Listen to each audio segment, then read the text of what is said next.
ಎಲ್ಲರಿಗೂ ನಮಸ್ಕಾರಗಳು. ಪ್ರೀತಿಯ ವಿದ್ಯಾರ್ಥಿಗಳೇ, ಕಲಿಕೆಯ ಒಂದು ಮುಖ್ಯ ಹಂತವಾಗಿದ್ದ ರಸಪ್ರಶ್ನೆ. ಇವತ್ತಿನ ರಸಪ್ರಶ್ನೆಯಲ್ಲಿ ನಾನು ಎಲ್ಲ ವಿದ್ಯಾರ್ಥಿಗಳಿಗೆ ಸ್ವಾಗತಿಸುತ್ತೇನೆ. ಇವತ್ತಿನ ರಸಪ್ರಶ್ನೆಯ ಘಟಕ ಒಣಮರದ ಗಿಳಿ. ರಸಪ್ರಶ್ನೆಯ ಕೆಲವು ನಿಯಮಗಳಿರುತ್ತವೆ. ಇಲ್ಲಿ 10 ಪ್ರಶ್ನೆಗಳನ್ನು ಕೊಡಲಾಗಿದೆ ಹಾಗೂ 4 ಆಯ್ಕೆಗಳು ಇರುತ್ತವೆ. ಅದರಲ್ಲಿ ಒಂದು ಸರಿಯಾದ ಉತ್ತರವಾಗಿದ್ದು 3 ತಪ್ಪು ಉತ್ತರಗಳು ಆಗಿರುತ್ತವೆ. ಸರಿಯಾದ ಉತ್ತರಗಳಿಗೆ 10 ಅಂಕ ಕೊಡಲಾಗುತ್ತದೆ. ಪ್ರಶ್ನೆ ಕೇಳಿದ ನಂತರ ಕೆಲವು ಕ್ಷಣಗಳ ಕಾಲ ಇರುವಂಥ ಸಮಯದಲ್ಲಿ ಸರಿಯಾದ ಉತ್ತರವನ್ನು ಹೇಳಬೇಕು ಮತ್ತು ಈ ಎಲ್ಲ ಪ್ರಶ್ನೆ ಉತ್ತರ ಸಹಿತ ನಿಮ್ಮ ನೋಟ್ ಪುಸ್ತಕದಲ್ಲಿ ಬರೆದಿಟ್ಟುಕೊಳ್ಳಬೇಕು. ಪರೀಕ್ಷೆಗಳ ದೃಷ್ಟಿಯಿಂದ ಬಹಳ ಸಹಾಯಕವಾಗಿರುತ್ತದೆ. ಈ ರಸಪ್ರಶ್ನೆಯ ಮೊದಲನೇ ಪ್ರಶ್ನೆ, ಬೆನ್ನಟ್ಟು ಪದವು ಡ್ಯಾಶ್ ಸಂಧಿಪದವಾಗಿದೆ. ಇದರಲ್ಲಿ ಮೊದಲನೇ ಆಯ್ಕೆ ಗುಣಸಂಧಿ, ಎರಡನೇ ಆಯ್ಕೆ ಆಗಮ ಸಂಧಿ, ಮೂರನೇ ಆಯ್ಕೆ ಆದೇಶ ಸಂಧಿ ಮತ್ತು 4ನೇ ಆಯ್ಕೆ ಲೋಪಸಂಧಿ. ಇದರಲ್ಲಿ ಸರಿಯಾದಂತಹ ಉತ್ತರ 4ನೇದಾದಂತಹ ಲೋಪಸಂಧಿ ಆಗಿರುತ್ತದೆ. ಮಕ್ಕಳೇ, ಈ ರಸಪ್ರಶ್ನೆಯಲ್ಲಿ ಬಾಣವನ್ನು ಈ ಪದವು ಡ್ಯಾಶ್ ಸಂಧಿಯಾಗಿದೆ. ಇದಕ್ಕೆ ಸರಿಯಾದಂಥ ಉತ್ತರಗಳು ಇದರಲ್ಲಿ ನಾವು ನೋಡುವುದಾದರೆ ನಂಬರ್ 1ದಲ್ಲಿ ಗುಣ, ನಂಬರ್ 2 ಆಗಮ, ನಂಬರ್ 3 ಆದೇಶ ಮತ್ತು ನಂಬರ್ 4 ಲೋಪ. ಇದರಲ್ಲಿ ಇರುವಂಥ ಸರಿಯಾದಂಥ ಉತ್ತರ ನೀವು ಬರೆದು ಇಟ್ಟುಕೊಳ್ಳಿ. ಹಾಗಾದರೆ ನಾವು ನೋಡೋಣ ಸರಿಯಾದಂಥ ಉತ್ತರ ಯಾವುದು ಅನ್ನುವುದಾದರೆ 2ನೇದಾದಂಥ ಆಗಮ. ಮಕ್ಕಳೇ, ಮುಂದಿನ ಪ್ರಶ್ನೆ, 3ನೇ ಪ್ರಶ್ನೆ, ಕಾಶಿಯಲ್ಲಿ ಈ ಪದದ ಸಂಧಿ ಹೆಸರು. ಹೀಗೆ ನಿಮ್ಮ ಮುಂದೆ ಬರುತ್ತಾ ಇರುವಂಥ ಆಯ್ಕೆಗಳಲ್ಲಿ ಮೊದಲನೇದಾಗಿ ಆಗಮ, ಎರಡನೆಯದಾಗಿ ಆದೇಶ, ಮೂರನೆಯದಾಗಿ ಲೋಪ ಹಾಗೂ 4ನೇದಾಗಿ ಗುಣ. ಹಾಗಾದರೆ ಇವುಗಳಲ್ಲಿ ಯಾವ ಉತ್ತರ ಸರಿಯಾಗಿರಬಹುದು? ನಾವು ನೋಡೋಣ.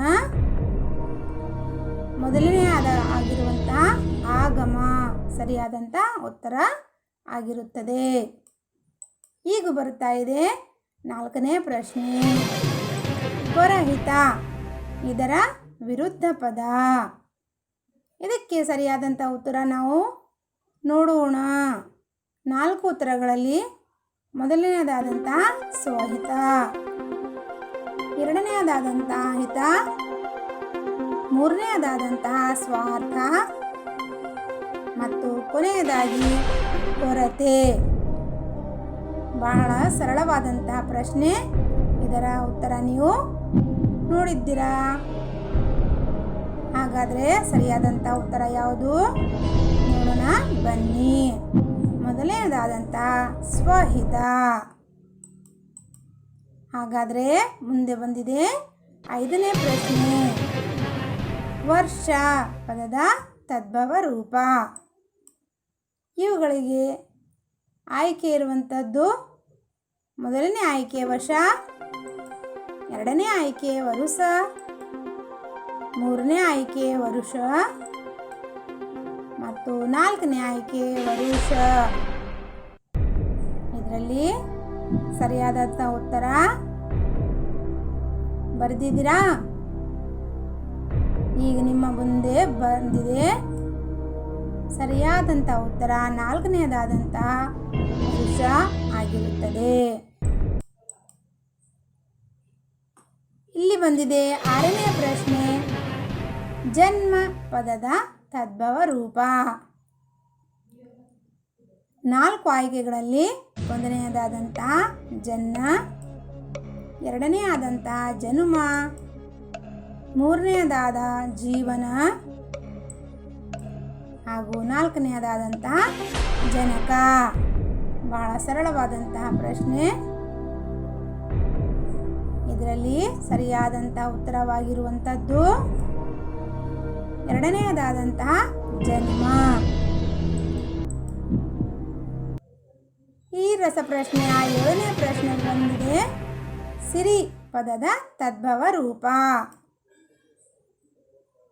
ಈ ಪ್ರಶ್ನೆಗೆ ಇರುವಂಥ 4 ಆಯ್ಕೆಗಳಲ್ಲಿ ನಂಬರ್ 1ದಲ್ಲಿ ಸೀರೆ, ನಂಬರ್ 2 ಸಿರ, ನಂಬರ್ 3 ಶ್ರೀ, ನಂಬರ್ 4ದಲ್ಲಿ ಶೀಲ. ಇದರಲ್ಲಿ ಸರಿಯಾದಂಥ ಉತ್ತರವನ್ನು ನೀವು ನಿಮ್ಮ ನೋಟ್ ಪುಸ್ತಕದಲ್ಲಿ ಬರೆದಿಟ್ಟುಕೊಳ್ಳಿ. ಹಾಗಾದರೆ ಸರಿಯಾದಂಥ ಉತ್ತರ ನಂಬರ್ 3 ಆಗಿರುವಂಥ ಶ್ರೀ. ಮುಂದೆ ಬಂದಿರುವಂಥ ಪ್ರಶ್ನೆಯ ನಂಬರ್ 8 ವಿಷ ಪದದ ಅರ್ಥ. ಈ ಪ್ರಶ್ನೆಯ ಆಯ್ಕೆಗಳಲ್ಲಿ 1ನೇ ವಿಷ, 2ನೇ ಪಾಪ, 3ನೇ ಪುಣ್ಯ ಹಾಗೂ 4ನೇದಾಗಿ ನಂಜು. ಮಕ್ಕಳೇ, ಬಹಳ ಸರಳವಾದಂತಹ ಪ್ರಶ್ನೆಗಳು. ನೀವು ಇದರಲ್ಲಿ ಎಂಜಾಯ್ ಮಾಡ್ತಾ ಇದ್ದೀರಾ? ಹಾಗೆ ಇದರಲ್ಲಿ ಸರಿಯಾದಂಥ ಉತ್ತರ ನಿಮ್ಮ ಮುಂದೆ ಬಂದಿದೆ 4ನೇದಾದಂತಹ ನಂಜು. ಮುಂದಿನ ಪ್ರಶ್ನೆಯ ನಂಬರ್ 9 ಪ್ರಶ್ನೆ, 9ನೇ ಪ್ರಶ್ನೆ ಆ ರ ಮಿತ್ರ ಜನಿಸಿದ್ದು. ಇದರಲ್ಲಿ ಬಂದಿರುವಂಥ ಆಯ್ಕೆಗಳಲ್ಲಿ 1ನೇದಾದಂತಹ 1937, 2ನೇದಾಗಿ 1936, 3ನೇದಾದಂತಹ ಆಯ್ಕೆ 1935 ಮತ್ತು ಕೊನೆಯದಾಗಿ 1938. ಮಕ್ಕಳೇ, ಗುರುತಿಸಿ ಇದರಲ್ಲಿ ಸರಿಯಾದಂಥ ಉತ್ತರ ಯಾವುದು? ಇಲ್ಲಿ ನೋಡೋಣ. ಸರಿಯಾದಂಥ ಉತ್ತರ 3ನೇದಾದಂಥ 1935 ಸರಿಯಾಗಿ ಆಗಿದೆ. ಈ ರಸಪ್ರಶ್ನೆಯ ಕೊನೆಯದಾದಂಥ ಪ್ರಶ್ನೆ ನಂಬರ್ 10ನೇ ಪ್ರಶ್ನೆಯಾಗಿ ವರ ಪದದ ಅರ್ಥ. ತುಂಬ ಸರಳವಾದಂತಹ ಪ್ರಶ್ನೆ. ಆಯ್ಕೆ ನಂಬರ್ 1 ಕೊಡುಗೆ, ನಂಬರ್ 2 ಕೂಡು, ನಂಬರ್ 3 ಗಿಳಿ, ನಂಬರ್ 4ದಲ್ಲಿ 10. ಹಾಗಾದರೆ ಇದರಲ್ಲಿ ಇರುವಂಥ ಸರಿಯಾದಂಥ ಉತ್ತರ ಬಹಳ ಸರಳವಾಗಿದೆ. ಸರಿಯಾದಂಥ ಉತ್ತರ ನಿಮ್ಮ ಮುಂದೆ ಬಂದಿದೆ ನೋಡಿ. ಮೊದಲನೆಯದಾದಂತಹ ಕೊಡುಗೆ. ಈ ರಸಪ್ರಶ್ನೆಯ ಎಲ್ಲ ಪ್ರಶ್ನೆಗಳನ್ನು ಆಲಿಸಿದ್ರಿ ಎಂದು ನಾನು ಭಾವಿಸುತ್ತೇನೆ. ಎಲ್ಲ ಪ್ರಶ್ನೆ ಮತ್ತು ಉತ್ತರ ನಿಮ್ಮ ಪುಸ್ತಕದಲ್ಲಿ ಬರೆದುಕೊಂಡು ಅಭ್ಯಾಸ ಮಾಡಿ. ಇದರಲ್ಲಿಯ ಕೆಲವು ಪ್ರಶ್ನೆ ಪರೀಕ್ಷೆಯಲ್ಲಿ ಕೇಳಬಹುದು. ಧನ್ಯವಾದ.